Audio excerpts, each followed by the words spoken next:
Good day, folks. Welcome back to another tying video. Tonight I've been tying up some Mayfly nymphs, and this is one I've been playing with for a little while, so I thought I would share it. I just call it Brandyn's May. So we'll go ahead and get started here. I've got a size 14 Togen's curved nymph hook in the vise, and I've got a 3/32 brown magic bead. And to start off, I'm actually tying with Vivus Body Quill, and the color code on this one is BQ8, and it's kind of a rusty brown tan type color. So I just load it up in the bobbin and just get it tied in up top here, and I just use it basically like the thread, as you can see. Next thing I'm going to tie in are some Grizzly Crystal Flash in copper and black, and I'll take 5 or 6 strands of this stuff and use this as my tail material. So it's kind of a two-tone gray and black. Really neat stuff for tail materials on nymphs. So I'll just get this tied in up at the front here and wrap back.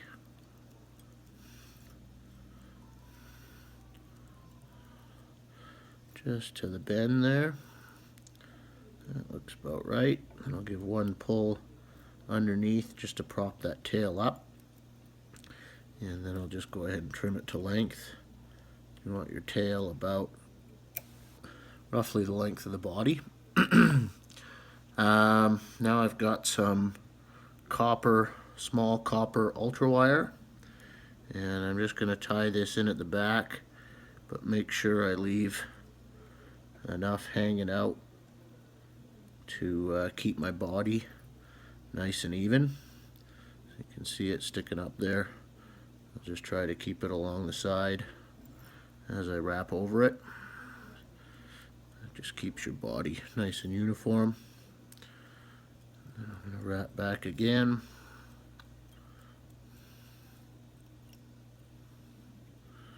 Right to the very back. Make sure that's where I want it. And I'll just come forward just a little ways there. And now I'm going to take a piece of ostrich herl and just tie this in right here about the 3/4 point back. So just catch that in and try to keep it right on the side if you can, and as few wraps as possible when you're tying it in. So I've got one on my side here, and then I'm going to tie in one more over on the far side here. Try to grab that and let those just hang out the back and try to cover everything else up. And then I'm just going to build the body up a little bit more using these body quills.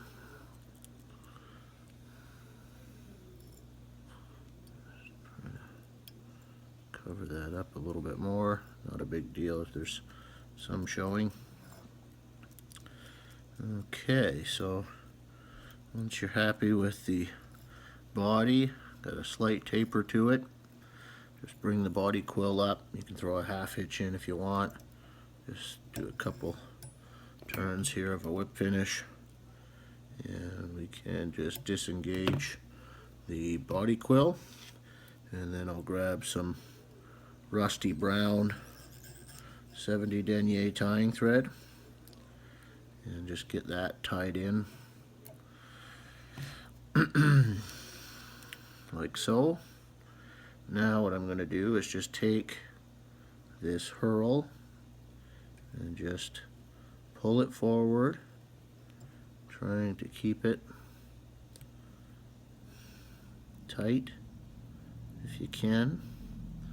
I'm just going to place one loose wrap over that, and I'm going to pull this side forward, and same thing, one loose wrap to that. And you can see the, oop, that sucker's coming loose on me there, is it? So there we go. Just get that situated where I want it, and I'll just place one more wrap just so it doesn't move anywhere. And you can kind of see what's starting to happen there. And so now what I'm going to do is going to take my wire and just segment my body. So I'm going to take kind of a half a turn to get started. One wrap right the very back, and then one more. Then I'm going to start just kind of feathering it through the hurl, trying not to trap too much, and just letting it catch a little bit at a time and segment the body. So this is basically going to give us the breathers or the gills of a mayfly. So that looks pretty good there.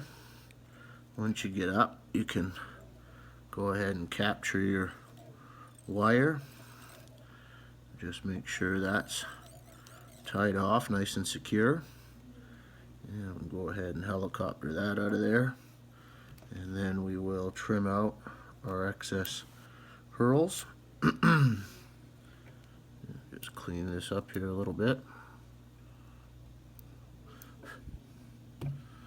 That looks pretty close to what we're going for there.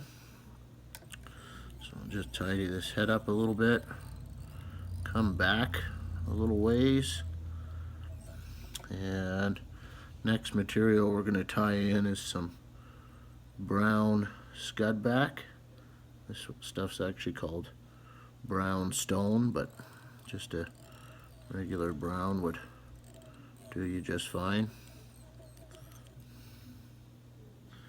So just make sure that's nice and centered where you want it. That looks pretty good to me. Now I've got some chocolate brown ice dub, and I'm just going to come in here and dub a little thorax.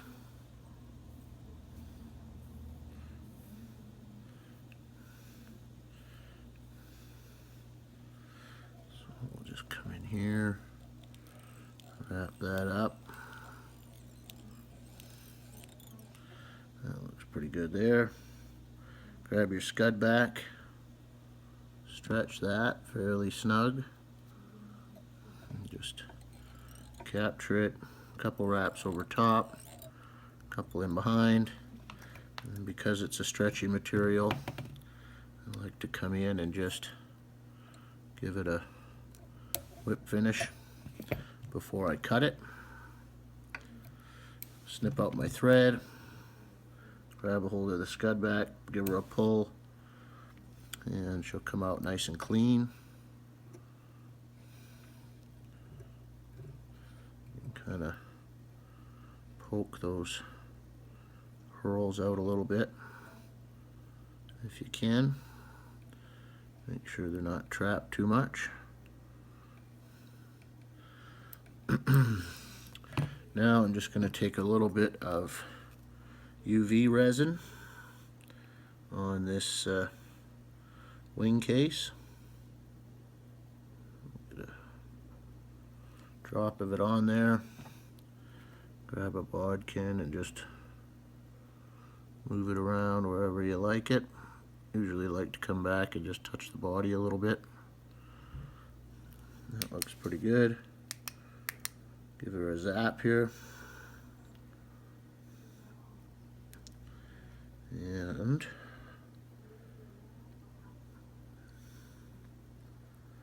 That's just about the pattern. You can, after you get this cured,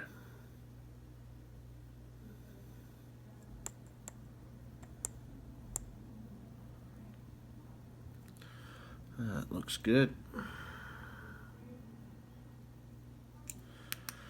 Once that's cured, you can just come in with a dubbing brush and just rake out some of this ice dub. Notice I didn't tie in legs there. That's just, we'll use the ice dub for that. And